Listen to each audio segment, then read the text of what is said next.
Welcome to Healing from the Ground Up. This is Kathleen Niemitz today with Allison Scheer. We'll be talking about healthy skin at any age. And Allison is an esthetician in Marin County. She works with private clients. She's also the parent of teens who have some skin issues. So we'll be delving into what are the causes of skin problems and how we can remedy those at any age, whether we're teens, whether we're young adults, going into our first job, and aging. Welcome, Allison. Thank you. Thank you for having me. Yeah. So you have a certain passion for this because, and I know you've been doing this for 10 years. You've been working with private clients for 10 years. And your own sons have had some issues. Can you talk a little bit about what's been happening with them? If you're the parent of teens experiencing acne problems, what's the most important thing for those children to be blemish-free? What kinds of skincare practices can they start to adopt? The first thing is children actually need to have a protocol. So oftentimes kids don't wash their face, or they are in the shower and they just grab a bar of soap and that's it.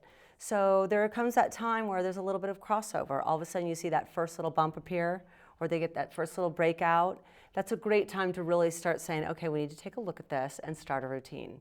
And I think what's really important is that they have consistency and a really healthy diet. In every age group, I would say that, diet makes a big difference. Just like it does with the rest of our body and with brain health, it's the same thing for skin. So again, I think kids need to start with a skincare protocol and be really committed to it. So in evaluating what factors lead to better skin, is there a percentage you can allocate to food versus remaining hydrated, water or to skincare, or does it all come together? I think it all comes together. I mean, there's quite a large part is genetic. If you or your parents had acne and say they did something like take Accutane, right? Most likely your teenagers will probably have some sort of acne issue. Mm-hmm. And then, it's individual. I mean, some children just have normal skin and they don't really break out. And some have oily skin. Some tend to have the pustules and some just have the bumps. So again, it goes back to really figuring out what your skin type is. Oftentimes kids get confused and they don't really know. So it's great to come in and see some kind of licensed professional and really get an analysis done. And then get them off in a preventative maintenance program. So would the same issues exist for boys and girls, or do boys experience more problems than girls? That's a great question. So boys in the sort of, the pubescent years, they tend to produce a little bit more oil. So sometimes boys, when they start to break out, teenage boys usually go through that phase a little longer than the girls do. But otherwise, it's about the same, and you would treat your skin the same. Children that have acne, or teenagers, or adults, there are certain ingredients that everybody uses. I would recommend a cleanser with salicylic acid or a cleanser with benzoyl peroxide. A lot of these things are available over the counter, and you can get them, at a clinic like mine, or you can also go get them over the counter at your, CVS. And would this advice apply to a person of any racial background, or with people with different ethnic origins, are they going to have different types of problems?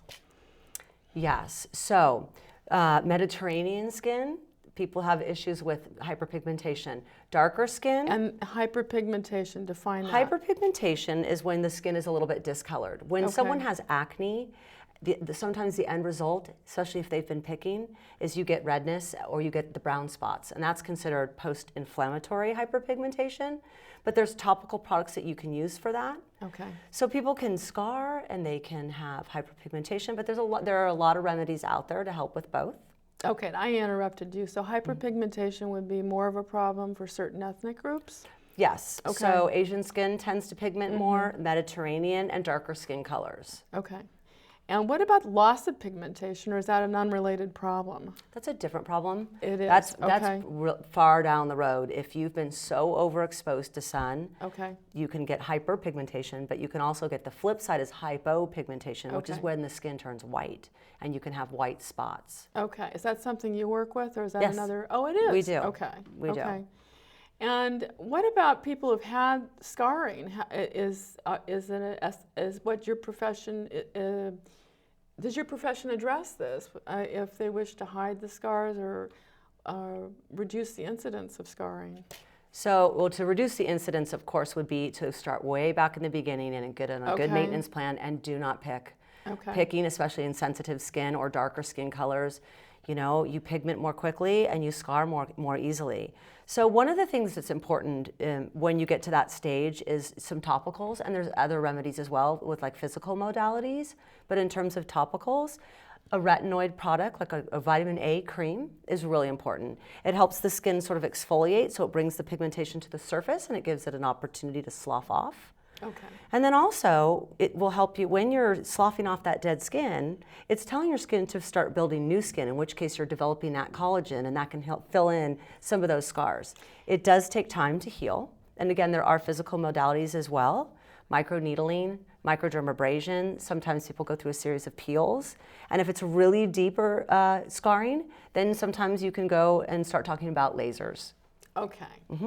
And in your professional experience, do you sometimes find people have to try one thing or the other for a while before it's clear what is going to be their fix for a problem? And that goes with anything. That goes with if you're doing a physical modality or if you're doing a series of peels or even back to the very basics of skincare.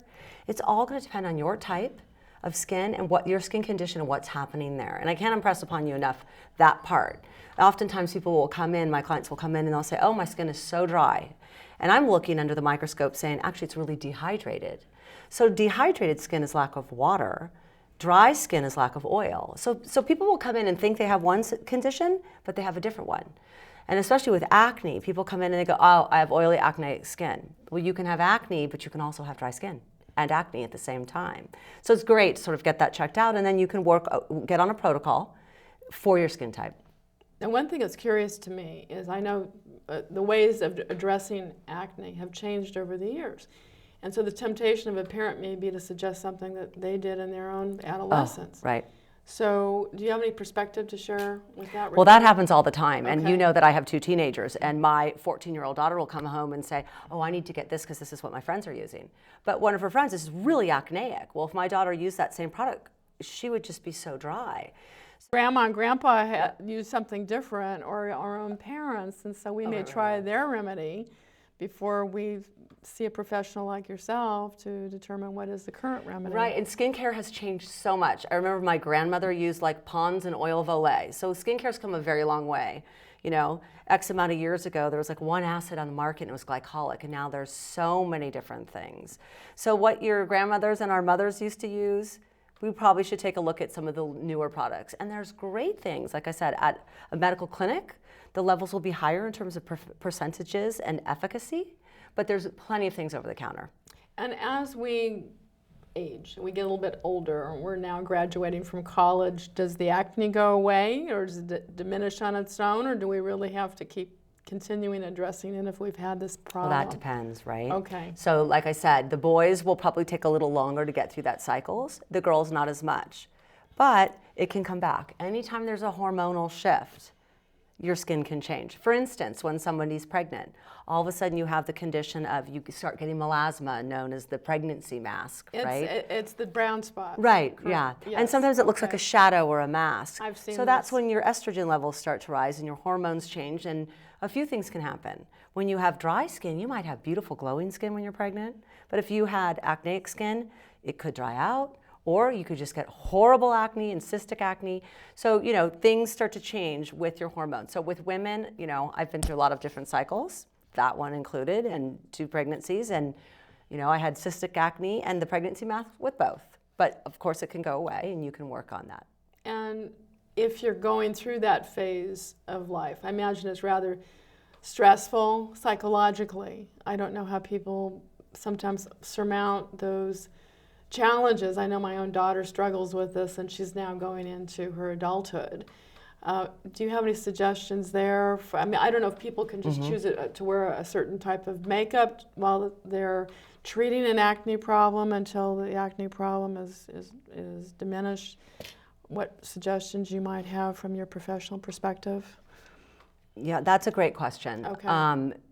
you know, your skin's going to change throughout the cycle of your life. And some people, unfortunately, have been dealt that card where they're going to deal with it for a longer extended period of time, right? So, you know, that may be somebody, if it's really bad, maybe they do consider going to, you know, a board certified dermatologist and getting on some kind of an antibiotic that can help. People that have like really severe acne, there's lots of things that you can do on top of topicals. But again, most people I find when they come in, they're not consistently on a program. They'll start a program and then they'll stop. But you know, like for your daughter, something like a Retin-A or a retinol or, you know, a local retinoid that you would get, that's a great place to start. It helps slough off the skin, and so the follicle doesn't get congested. It's like if there was a top on this glass of water. If you're exfoliating, it's taking the top off so everything can come out. So a vitamin A cream of some sorts is very helpful. And then there's other topicals as well. Again, you can spot treat with benzoyl peroxide, but really it's just going to be an ongoing cycle, and you need to be consistent. And people of course, give up. For boys, it's even more challenging because at least women can wear makeup. Boys don't typically wear makeup. So, but if people are going to wear makeup of some sort, like for instance, some people who have scars would like to cover those scars and not have the world know that they have a scar on their face. It could be a birthmark, for instance. Do you have any suggestions for makeup or how to choose a makeup? I'm not a makeup artist, Okay. but I can say that, you know, there are certain tricks, and there's plenty of information. There's so many YouTube videos on how to apply makeup per different, you know, type of skin. But, you know, if people have acne scarring or things like that, the one thing I would suggest for everybody is always use a primer. Somehow it fills in all the fine lines and the little nooks and crannies, and that to me is just a key. Now, if you have sensitive skin or sensitized skin or acneic skin, look for products that are listed as non-comedogenic, because they won't clog your pores. Oh, good point. And again, when I see all these little girls going, oh, I have to have the same makeup palette as my girlfriend. Well, if you have different skin types, somebody could be oily skin. They cannot use what my youngest is using. They need to get something that's non-comedogenic. And again, that would be great for anybody that's experiencing acne. So we've gotten into young adulthood, we've even talked about pregnancy, and now we're getting into middle age, and that's when those wrinkles start to appear. And we're tempted, many people are tempted to try Botox or Restylane or fillers and see what that does. Other people just try strange new diets to see if they can address their aging process through use of various products. Sometimes there's food supplements. Do you wish to address that? Sure. I would say this in general health, right? They say that you should eat an anti-inflammatory diet. So what that means is high in antioxidants. I drink green tea every day. Oh, wonderful. You know, green tea, antioxidants, you know, berries, chia. What about right? algae? Yeah, algae too. I actually don't specifically know the content of what exact vitamins are in algae. Okay. But I would say that, you know, anti-inflammatory diet. So that's antioxidants. Anti-inflammatory It's diet, rich okay. in omega-6 and omega, you know, all the omega fatty acids. So what would be considered an inflammatory food? If you're Well, you know following- what? And this is where teenagers come in, right? So a lot of foods cause inflammation. If you're eating a lot of red meat or you're eating a lot of fatty foods, if you're eating potato chips, right? You want to stay away from all the bad fats. So, you know, when we talk about antioxidants, right? It's lots of fruits and vegetables. And That's when we why we talk have about some here on the exactly, table. Okay. that's beautiful. If we talk about, you know, healthy fats, right? So that's, you know, walnuts and nuts and seeds, avocado, omegas, salmon. There's a special term that we use in skincare. Your ACE in skincare: vitamin A, vitamin C, vitamin E, ACE. So ACE. Oh, how ACE. interesting. Yes. So that is a great way to think about it. Vitamin A is, you know, let's see, egg yolks, red meat, but also, you know, carrots and red peppers, butternut squash, dried apricots. Oh, identifying the foods that have these So vitamins. eat those foods internally, right? Vitamin A, vitamin C, and vitamin E. And then when you get to the middle age situation, well, then you want to start doing that topically as well.